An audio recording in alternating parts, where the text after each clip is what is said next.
Hello guys, ഇന്ന് നമുക്കൊരു സിമ്പിളായിട്ട് തക്കാളി കൂട്ടാൻ ഉണ്ടാക്കി നോക്കട്ടോ. ആദ്യം നമ്മൾ വെളിച്ചെണ്ണ ഒഴിച്ച് കൊടുക്കുക. പാകത്തിന് ഒഴിച്ച് കൊടുക്കട്ടോ. ഇതെല്ലാം ചൂടാവട്ടെ. നമുക്ക് ചൂടായി വരണം കേട്ടോ. എന്നിട്ട് നമുക്ക് അതിലേക്ക് ഒരു കുറച്ച് നിങ്ങളെ ആവശ്യത്തിനനുസരിച്ച് കടുക് ഇട്ട് കൊടുക്കുക. അവിടെ കൂടുതൽ ആൾക്കാരുണ്ട്, അപ്പോൾ ഞാൻ ഒരു ടീസ്പൂൺ ഇട്ട് കൊടുത്തുക്കണം കേട്ടോ. പിന്നെ ഇതാ ഒരു 4-5 തക്കാളി അരിഞ്ഞ് വെച്ചത്, 4 പച്ചമുളക് ചെറുതാക്കി അരിഞ്ഞ, ഒരു 4 വെളുത്തുള്ളിൻ്റെ ഇതെടുത്ത് ചെറുതാക്കി അരിഞ്ഞിക്കണ്ട അതെല്ലാം കൂടി ഒപ്പിട്ട് കൊടുക്കട്ടോ. ആ കടുക് പൊട്ടിയതിൻ്റെ ശേഷം ഇട്ട് കൊടുക്കുക. എന്നിട്ട് നല്ലൊന്ന് മിക്സാക്കുക. മിക്സായി വന്നതിൻ്റെ ശേഷം 1/2 ടീസ്പൂൺ മഞ്ഞൾപ്പൊടി ഇട്ട് കൊടുക്കുക. അതുപോലെ 3/4 ടീസ്പൂൺ മുളക് പൊടി ഇട്ട് കൊടുക്കുക. പിന്നെ ആവശ്യത്തിന് ഉപ്പ് ഇട്ട് കൊടുക്കട്ടെ. ഞാൻ കൈ കൊണ്ട് ഇട്ട് കൊടുക്കുന്നത് വെച്ചാൽ എനിക്ക് ടീസ്പൂണിലിടുമ്പോൾ കുറച്ച് അധികം എൻ്റെ ഏറലാണ്. അതുകൊണ്ട് നിങ്ങൾക്ക് അനുസരിച്ച് ഉപ്പിട്ട് കൊടുക്കട്ടെ. ഉണ്ടാക്കുമ്പോൾ നിങ്ങളിതിനനുസരിച്ച് ഇട്ട് കൊടുക്കുക. അതുകൊണ്ടാട്ടോ കൈ കൊണ്ട് ഇട്ട് കൊടുത്തത്. ഇതിനെ നല്ല മിക്സാക്കുക. അതൊന്ന് നല്ലൊന്നും ഇതാവട്ടെ, ഉടഞ്ഞാണ്ട് വരട്ടെ കേട്ടോ. അപ്പം അത്യാവശ്യം ഉടഞ്ഞിട്ട് കേട്ടോ. ഒന്നും കൂടി ഇങ്ങോട്ട് ഓടിയണം. അപ്പോൾ അതിൻ്റെ മസാല കൈമിൽ പിടിച്ചുകൊണ്ട് നല്ല ടേസ്റ്റായി വരുള്ളൂ. നല്ല നമ്മൾ കയ്യിലോണ്ടില്ലേ, അതുകൊണ്ട് നല്ലൊന്നും കുത്തി ഉടച്ചു കൊടുക്കുക. പിന്നെ ഇതിലേക്ക് നല്ലൊരു എന്താ പറയുക, ഒരു സ്പെഷ്യൽ ഒരു സാധനം ഇതൊക്കെ ആയിട്ടുണ്ട് കേട്ടോ. നിങ്ങൾ മുഴുവനായിട്ട് വീഡിയോ കാണണം, അപ്പോഴേ മനസ്സിലാവുള്ളൂ. അത് നല്ലൊരു ടേസ്റ്റ് കൊടുക്കും കേട്ടോ. ലാസ്റ്റ് ഇടേണ്ടതാണ് കേട്ടോ, വെന്ത് വന്നതിൻ്റെ ശേഷം ഇട്ട് കൊടുക്കേണ്ടതാണ്. ഇപ്പം നല്ല ഉടഞ്ഞു കേട്ടോ.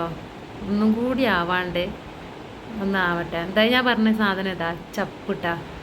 ഇത് നല്ലൊരു ഫ്ലേവർ തരും ഈ തക്കാളി കൂട്ടാനിൽ. ഇത് നമ്മൾ ആരും ഇടലില്ലല്ലോ അങ്ങനെ. പക്ഷെ നിങ്ങൾ ഇങ്ങനെ ഒന്ന് ഇട്ടുകാണ്ടൊന്ന് ട്രൈ ചെയ്ത് നോക്ക്, ഉണ്ടാക്കി നോക്ക്. എന്തായാലും നിങ്ങൾക്ക് ഇഷ്ടപ്പെടും കേട്ടോ.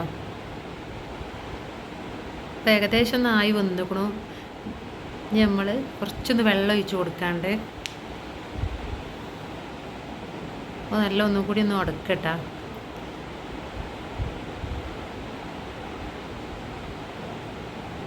ഇതിൻ്റെ നല്ലൊരു കോമ്പിനേഷനും ചോറുക്ക് ഈ തക്കാളിക്കറിയും പിന്നെ നല്ല ഉണക്കമീൻ വറ്റിച്ചതും കേട്ടോ. നല്ല റേഷനരിൻ്റെ ചോറില്ലേ, അതൊക്കെ നല്ല മാച്ചാണ് കേട്ടോ. നിങ്ങളൊന്ന് മസ്റ്റായിട്ട് നിങ്ങൾ ഉണ്ടാക്കി നോക്ക്. ഇതുപോലെ ഉണ്ടാക്കി വെക്കണം തക്കാളിക്കറി, നല്ല രസം ഉണ്ടാവുള്ളൂ. പിന്നെ ഉണക്കമീൻ വറ്റിച്ചതും നല്ലൊരു കോമ്പിനേഷനാണ്.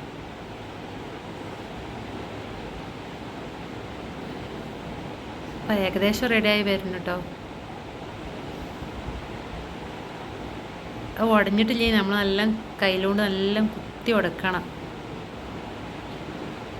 അപ്പോഴാ ഒരു തക്കാളികളൊന്നും ഇതാവാം.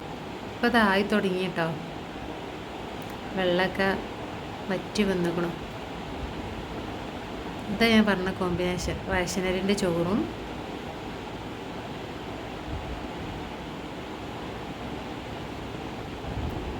അയക്കതോ നല്ല തക്കാളിക്കറി, പൊളി ടേസ്റ്റാണ്.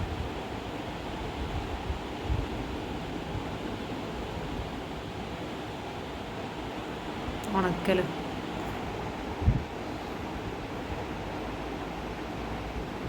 നല്ല ടേസ്റ്റായിട്ട് ഈ ഉണക്കൽ വറ്റിച്ചത്. നല്ലൊരു ഇതിൻ്റെ റെസിപ്പി വേണമെങ്കിൽ ഞാൻ വിട്ടുതരാം. നല്ല ടേസ്റ്റാണ്. അപ്പം തന്നെ എനിക്ക് വായിൽ വെള്ളം വരണേ അതിൻ്റെ ടേസ്റ്റ് അറിഞ്ഞിട്ട്. വെണ്ടക്ക ഞാൻ ഇവിടെ ഉണ്ടായപ്പോഴേക്ക് വെച്ചതാണ് കേട്ടോ, വെണ്ടക്ക തോരൻ. അപ്പം നിങ്ങളെ തക്കാളി കൂട്ടാനും ചോറും അടിപൊളിയാണ്. നിങ്ങളെല്ലാവരും ഇതേമാതിരി ഒന്ന് ഉണ്ടാക്കി നോക്കിട്ടോ. Okay, bye.